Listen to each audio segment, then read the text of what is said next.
invite Laurette Onkelings, Deputy Prime Minister, to give her speech.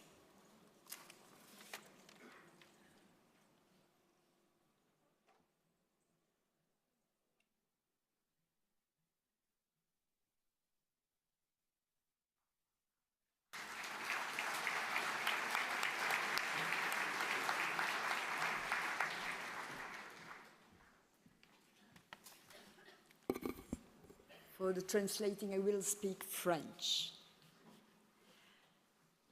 Madame, Monsieur le Président, chers membres du Lions Club, c'est vraiment un honneur pour moi de participer en présence de Son Altesse Royale, la Princesse Astrid, à votre 58e Forum européen. C'est aussi un plaisir de vous avoir chacun et chacune dans ce palais des congrès dont j'ai été une des plus passionnées défendresses lorsqu'il s'est agi d'y investir des moyens financiers pour en faire un des plus beaux centres de congrès situés en plein centre d'une ville. Si je vous raconte cela, ce n'est pas pour vous parler de la rénovation du palais des congrès, mais bien des villes. Je sais que vous réfléchissez en permanence à l'évolution de nos sociétés, aux défis de demain. Et je pense sincèrement que la thématique de la ville est certainement centrale à cet égard. Je reviens à ce palais de congrès. Aujourd'hui, la plupart des centres de conférences sont situés en périphérie ou en dehors de celle-ci, comme s'il y avait une réalité qu'on ne voulait plus montrer. Dans ce 21e siècle, qui ne commence pas sous les meilleurs auspices, la ville est centrale. En 2006, notre planète a connu une révolution passée complètement sous silence.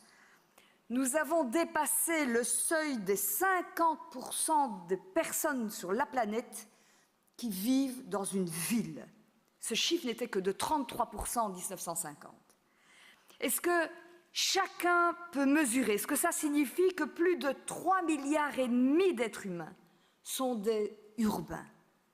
En Europe, dans les deux Amériques et en Océanie, plus de 75% des habitants vivent dans les villes.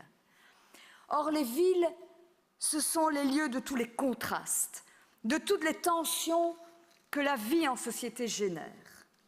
C'est dans les villes que l'on côtoie les plus grandes richesses et la plus grande pauvreté à la fois. C'est dans les villes que les migrations passent en permanence et changent continuellement leur visage. C'est dans les villes que les besoins sociaux sont les plus grands. C'est dans les villes que les violences sont les plus fortes. En un mot comme un sang, c'est dans les villes que se joue notre avenir collectif. Réussir la ville est une tâche immense. Faire bouger en harmonie et dans le vivre ensemble, cet amalgame hétéroclite que constitue la ville est, je le pense, le grand défi d'aujourd'hui et de demain. Et ce défi n'est pas exclusivement celui des pouvoirs publics, loin s'en faut. Il est indispensable de mettre sur pied une sorte de contrat social urbain où tous les acteurs concernés prennent leur place. Évidemment, des associations aussi importantes que le Lions Club est appelée à jouer un rôle majeur dans cette dynamique. Nous avons besoin de vous pour réussir le défi de la ville. Mesdames et messieurs, je sais que vous échangerez au cours de ces prochains jours vos bonnes pratiques d'action dans ce monde en perpétuel changement. Je me permets d'évoquer avec vous une de celles que nous connaissons bien à Bruxelles. Il s'agit du partenariat entre le Lions Club et la SBL Dynamo, qui est un service d'aide aux jeunes en milieu ouvert. Voilà un splendide exemple. Bien évidemment, l'État doit assurer l'enseignement, la formation. C'est un devoir impératif, majeur. Bien entendu, la sécurité sociale doit demeurer un instrument central de solidarité. Mais la vie est rarement un long fleuve tranquille. Et de plus en plus de jeunes sont malheureusement relégués aux marges de la société. Des jeunes vivant un décrochage physique ou psychique par rapport à leur milieu familial, des jeunes qui ne sont pas ou très difficilement intégrés ou acceptés dans les groupes ou les contextes habituels, des jeunes issus de milieux sociaux, des jeunes issus de l'immigration, de tous ces jeunes dont Dynamo tente de s'occuper. Sa reconnaissance par votre club est grande, puisqu'elle a reçu en juillet 2003 le prix de la fondation du Lions Club International et qu'elle est soutenue par Bruxelles Centenaire. Par la Belgique aussi, puisqu'elle est reconnue comme association d'aide en milieu ouvert et subsidié pour toute une série d'actions. Dynamo va directement dans les rues de notre ville, à la rencontre des enfants, à la rencontre des jeunes. De cette rencontre naît une relation de confiance réciproque qui permet à tout jeune de se construire dans son histoire particulière, de s'engager collectivement dans la vie de son quartier et de s'exercer à la démocratie. Voilà un bel exemple de mission que les pouvoirs publics ne peuvent pas assumer seuls.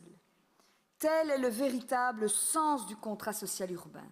Chaque acteur, et je le répète, le Lions Club est un acteur formidable, peut faire en sorte que le monde soit meilleur, plus juste et plus solidaire.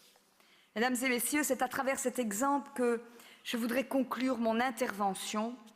Personne n'a la recette miracle pour la parfaite gouvernance de nos villes, mais si tous nous nous retrouvons autour de votre credo, « We serve », alors je sais qu'on peut déplacer ensemble des montagnes.